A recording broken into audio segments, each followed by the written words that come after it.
and I don't want to. Maman, je t'aime.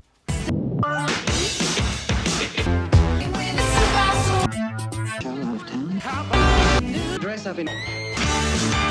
Guessing. You're old. I'm as She's insane. You're an artist.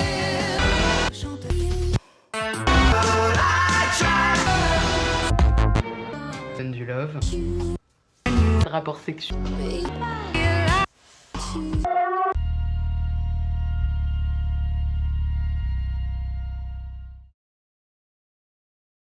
L'amour, c'est apprécier une personne sur un moment T. Ça peut être un très court moment, comme un très long moment. Ça peut être amical, comme amoureux, ou les deux. Donc je pense que c'est beaucoup de choses, l'amour. C'est un peu indéfinissable aussi. Je dis pas facilement je t'aime. Très peu de relations amoureuses, souvent très instables et peu de relations que j'ai eues. J'ai beaucoup de problèmes avec les relations et du coup j'arrive pas à faire confiance et puis même j'ai du mal à m'attacher aux gens, vraiment.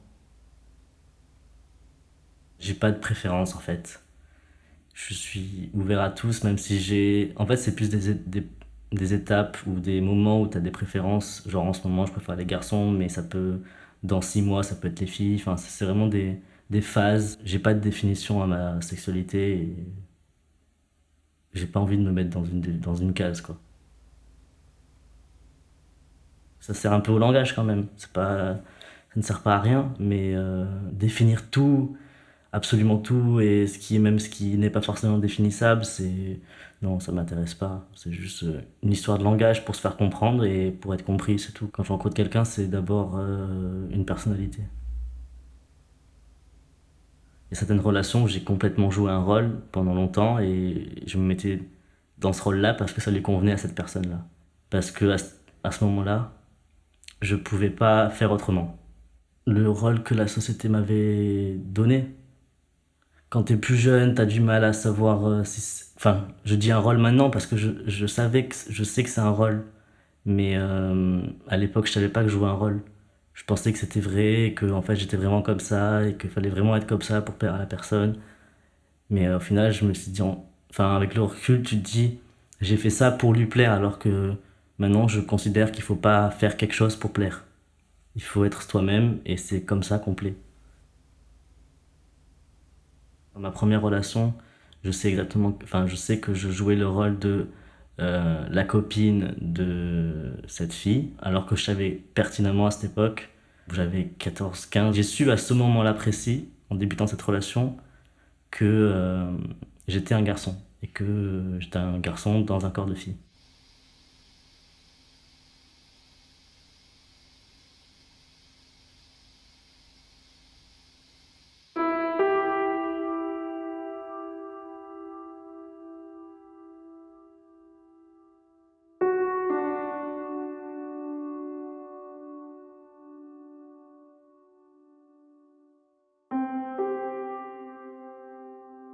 Ma nature physique, elle était féminine, mais mon genre intérieur dans ma tête, c'était mon genre naturel, était masculin.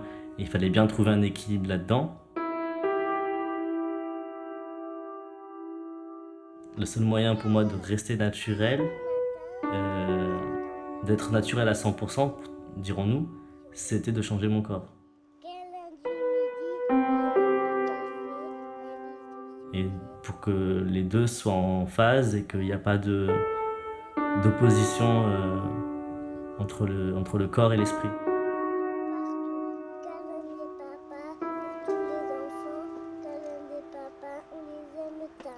Bravo!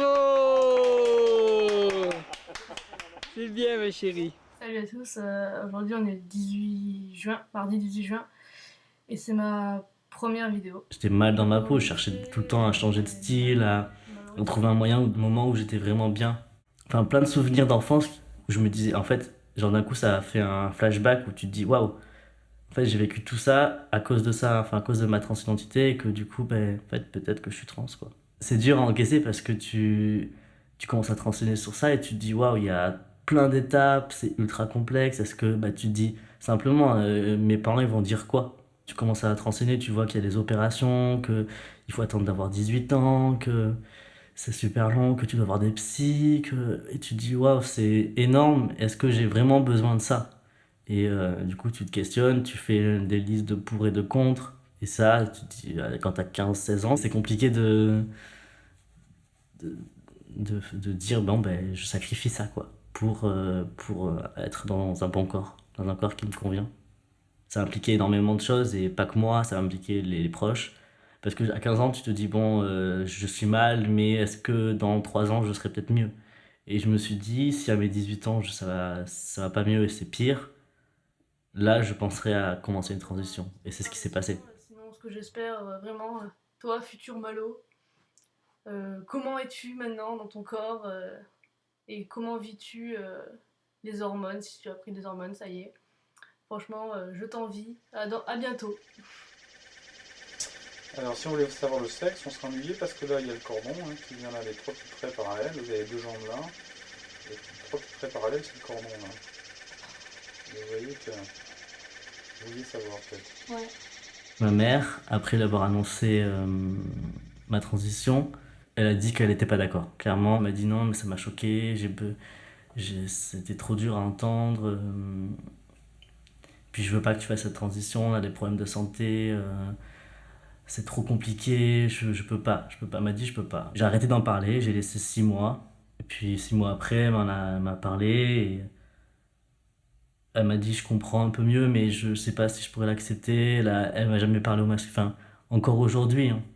Elle a toujours du mal à m'appeler il, même énormément. En fait, elle fait l'effort uniquement quand on est en extérieur et qu'elle sait que si elle me parle au féminin, c'est elle qui va être regardée bizarrement. Et donc là, elle se force un peu, mais quand on est rentré, quand on est entre nous, à la maison ou quoi, elle oublie très vite.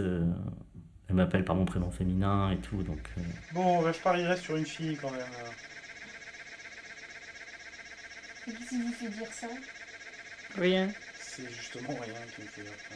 Ah non, voilà, c'est C'est- juste c'est- le rien, quoi. Ouais. Vous voyez pas ni de l'air, ni... C'est le vide, tu vois, le néant. Non, mais c'est surtout, je vois quand même, là je décris tout le périnée, on voit pas du tout de zigounette, donc quand même a priori, ou alors il y a une discrétion absolue cet enfant. Et c'est ça qu'on essaie d'avoir d'habitude, on voit bien les petites fleurs, enfin, les grandes. Ma sœur, c'est celle qui a le mieux réagi. Elle m'a posé quelques questions, mais ça va, tu vas changer comment?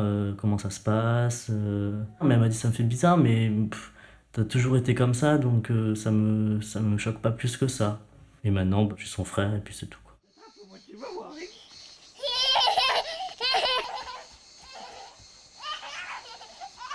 Avec mon père, ça a jeté un froid. Il comprenait pas, enfin il était noyé clairement, enfin tu t'y attends pas en tant que parent.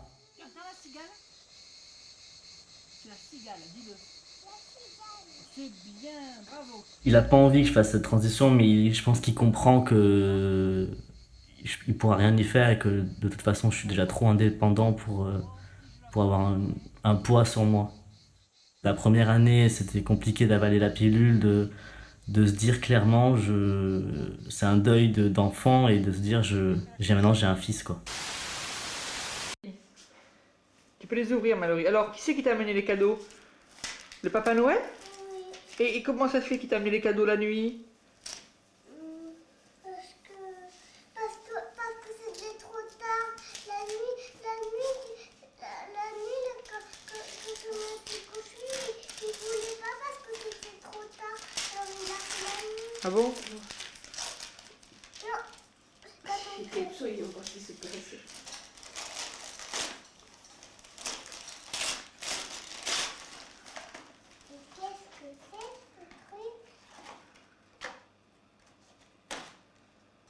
Des bonbons. Ouh! Qu'est-ce que c'est ça? Mais un téléphone peut-être.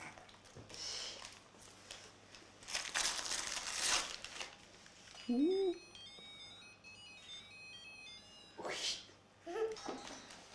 là, Waouh! Écoutez! De la musique! Eh oui! Qu'est-ce que tu manges? C'est quoi ça? La transition s'est imposée à moi parce que je ne me voyais pas et je ne me sentais pas bien dans ce corps qui était celui d'une femme.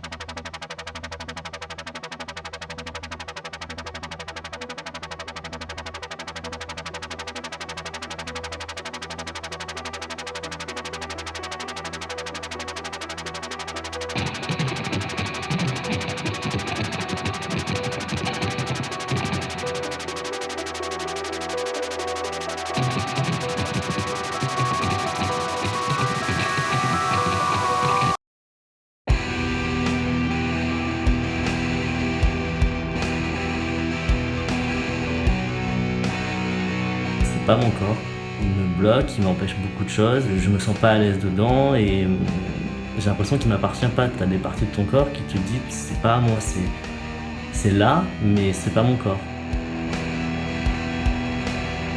Les jambes, je sais que c'est à moi parce que j'ai pas de problème avec ça, mais par exemple ma poitrine, elle m'appartenait pas du tout. C'était une chose qui était là, qui était posée, mais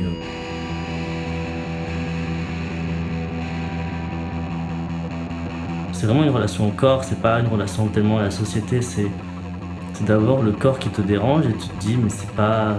Je me vois pas dans ce corps-là en fait. J'ai besoin que ce corps évolue et change pour aller vers un corps qui me conviendrait. Je ne suis pas une fille et je suis 10 fois mieux maintenant.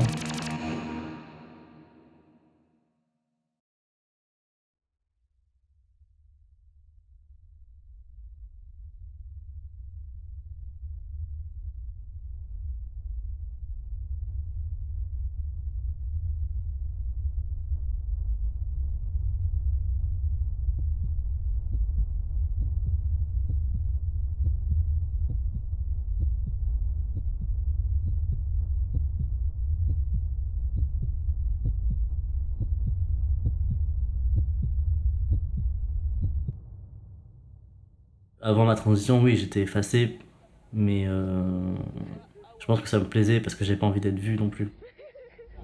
On se sent pas à sa place, mais on sait même pas s'il y a une place qui existe pour nous en fait. C'est ça, c'est que on s'en rend pas tellement compte. On se dit ben voilà, j'ai la place que j'ai aujourd'hui, mais est-ce qu'elle me convient? Non, elle me convient pas, certes, mais est-ce qu'il en existe une autre? C'est ça en fait. Qu'est-ce qu'elle a sur le visage?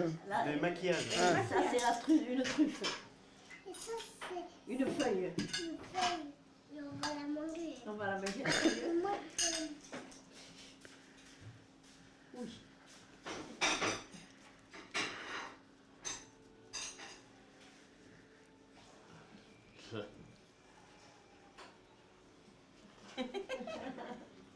Elle est belle la pépette. Oh, qu'elle est belle la pépette, mamie. Oh, qu'elle est belle la pépette. On doit incarner le genre féminin dans une société où le genre est binaire, femme ou homme, et on se dit qu'on peut qu'être que l'un parce que sur la carte d'identité j'ai un F et du coup je peux pas faire autrement, ça se peut pas changer. Donc avant ma transition, quand on a 15 ans, on s'imagine pas que c'est possible de faire tous ces changements. Et c'est après qu'on s'en rend compte et là on se dit que cette place qu'on a actuellement peut être modifiée, peut évoluer et ça ouvre d'autres perspectives, c'est ça qui est dingue quoi. Et on se dit qu'on peut trouver la place qu'on souhaite avoir.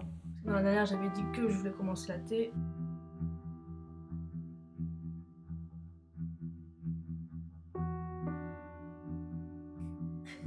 Enfin, on m'a piqué hier soir à 19h. Donc voilà. Donc aujourd'hui, ça fait un jour que je suis sous thé, donc bien sûr aucun effet. On est le 15 janvier 2014 et donc je fête mon 2e mois anniversaire aujourd'hui. Ouais, j'aime bien parler grave comme ça. Cette décision a été quand même un peu compliquée parce que on connaît les effets, mais chacun est différent face aux hormones, donc on ne sait pas comment notre corps va réagir. Ça fait 3 mois et 2 jours que je suis hormonée. Il faut se dire aussi que c'est des injections à une fréquence de toutes les 2 semaines. Et il faut savoir que c'est à vie. Donc c'est aussi une décision qu'il faut réfléchir mûrement. Ça fait 4 mois et 1 semaine que je suis sous T. 5 mois et 1 semaine que je suis sous testostérone. 7 mois passés, 9 mois que je suis hormoné. Quand la décision a été de prendre des hormones, j'ai choisi de commencer très doucement. J'ai eu un dosage très très faible et petit à petit je l'ai augmenté. Quand on a envie que ce soit pas trop d'un coup, on a peur qu'on se réveille un matin et qu'on ait une grosse barbe, alors que finalement c'est ce qu'on rêve, mais on veut l'avoir petit à petit et voir l'évolution et pouvoir s'adapter. J'ai un peu plus de moustache, ça vraiment, je suis obligée de raser toutes les semaines ou 2 semaines, sinon ça fait vraiment mexicain. J'en ai 2 là, qui se battent. Sur le visage, niveau des poils, J'ai un léger bouc qui commence à sortir. Ça commence à vraiment descendre.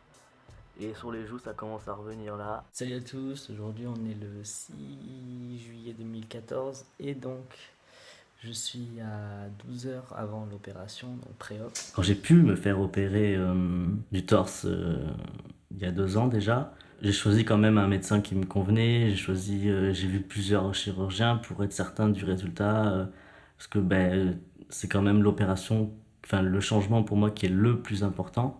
On a peur que le résultat nous déçoive, mais on a tellement hâte que cette peur elle finit par s'estomper. On a envie de se réveiller et de se dire ça y est, c'est fini quoi. Et comment tu te sens? Gazé. Donc vas-y, tes premières impressions? Gazé. D'accord, et les deuxièmes alors? Ça va. Tu as mal? Non. Il reste quand même potentiellement une opération à faire, ce qui est de changer de sexe. Cette opération, il faut savoir que c'est pas forcément remboursé, que c'est extrêmement cher, extrêmement compliqué, avec énormément de risques. Donc oui, j'en ai envie de cette opération, mais les résultats actuels ne me conviennent pas. J'ai pas envie de risquer ma vie pour un organe qui pour moi n'est pas encore vital. Le vagin et en déplaçant l'urètre pour la mettre dans le diclite. On prend, on va dire, 15 cm à peu près de lambeau de bras qui n'est pas dominant. Donc moi j'ai l'écrit de la main droite, donc ce sera mon bras gauche. On vous prend donc la peau avec les nerfs, des veines et je crois qu'il y a des artères aussi. Et en fait avec ça on crée la verge. J'attends que la médecine avance et que les résultats soient meilleur, qu'on ne soit pas obligé d'avoir autant de séquelles visibles sur le corps parce qu'on nous enlève un morceau de peau, parce que c'est compliqué. On n'a pas envie de se retrouver à ne plus rien sentir parce qu'on a eu envie d'avoir un pénis. Enfin, c'est beaucoup de questions, beaucoup de problématiques et je suis pas encore prêt à 21 ans de me lancer là-dedans, quoi. Quand la transition commence, enfin, qu'on commence à prendre des hormones, on va dire, dans les 2 premiers mois, on commence à avoir des changements. Quelque part, on est plus heureux. On se lève le matin, on se dit, ça va mieux aujourd'hui. Tu dis que chaque jour qui passe, on va vers le mieux. On va beaucoup mieux psychologiquement et on prend confiance en soi. On s'exprime beaucoup plus facilement et j'avais beaucoup de mal avant à parler en public ou à simplement répondre au téléphone et plus le temps passait, moins j'avais de mal à faire tout ça et maintenant ça me pose aucun problème. C'est plus des portes qui s'ouvrent en fait. Tu te dis qu'avant tout était fermé, tu pouvais pas sortir dans la rue sans qu'on dise madame. Donc là tu te dis maintenant c'est possible, donc je peux sortir dans la rue. Tu pouvais pas, avant mon opération du torse, je me disais je peux pas aller à la plage, je peux pas me baigner, je peux pas me mettre torse nu. Donc dès que cette opération est faite, tu te dis voilà, nouvelle porte qui s'ouvre. C'est que ça en fait. T'es un peu comme dans un pion au milieu d'une pièce avec que des portes fermées et petit à petit elles s'ouvrent et tu te dis waouh, il y a plein de trucs à voir derrière les portes quoi. Tu sors de ta bulle, tu te mets et tu commences à être sociable, à vivre normalement comme tout le monde quoi, simplement. J'ai trouvé ma place dans la société, même si ça fluctue parce que j'ai toujours pas mes papiers, donc je suis pas. On peut toujours savoir que je suis trans. Le parcours prend place dans notre vie et ça prend énormément d'espace et on est toujours là-dedans. On peut pas. Il n'y a pas un jour où tu y penses pas, où forcément tu vois ton corps, même s'il est masculin, il y a toujours des traces d'avant. J'ai dû refaire une opération qui en fait consiste à me stériliser, donc ablation d'ovaires, trompe et utérus. Et l'État a un peu accentué ça en disant que oui, il faut que tu sois stérile pour avoir tes papiers, parce que imagine qu'un garçon comme moi tombe enceinte. Ben oui, ben forcément, sur les papiers, ça serait bizarre et l'État serait pas d'accord, ça foutrait un bordel pas possible. Donc hop, on a glissé cette petite loi et démerdez-vous avec. Pour moi, c'est absurde cette loi. Si j'ai envie d'avoir des enfants, que j'ai de la barbe ou non, je vois pas encore ça change quelque chose. L'enfant, il sera le même.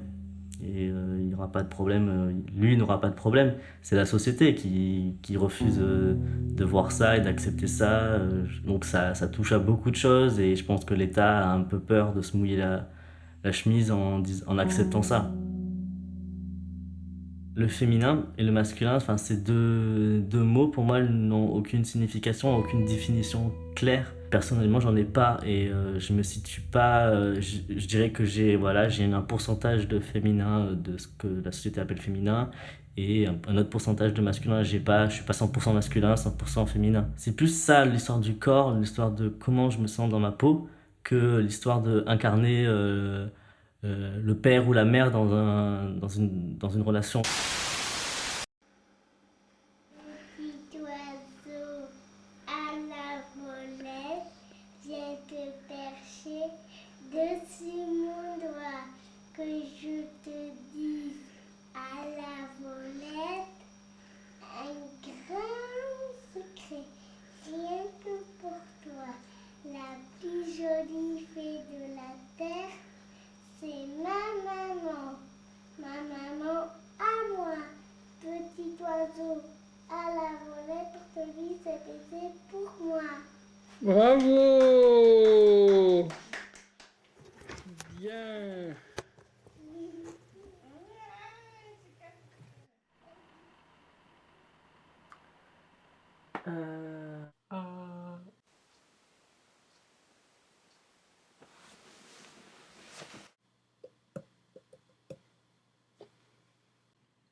Non mais salut.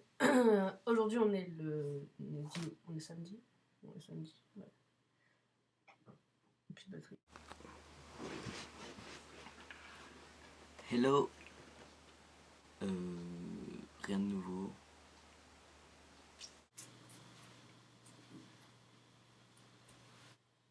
Et j'ai pris conscience de ça en fait. Que ça sert à rien d'attendre. Que je commence dans un an ou dans 6 mois, c'est pareil.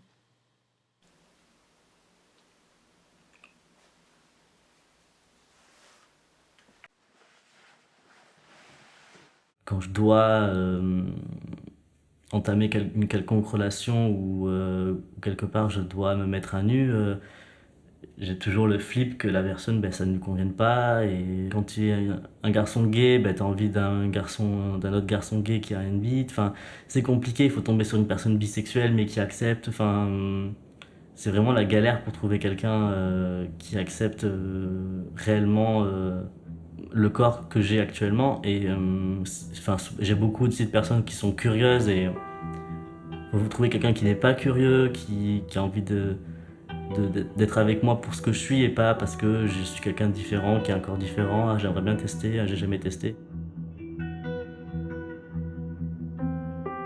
C'est compliqué de trouver quelqu'un, clairement. Du coup, j'ai tellement peur de l'échec que je n'y vais pas en fait. La trouille de pas plaire ou de la trouille d'être un objet sexuel, je me bloque un peu trop, je pense. Et je passe à côté de certaines relations.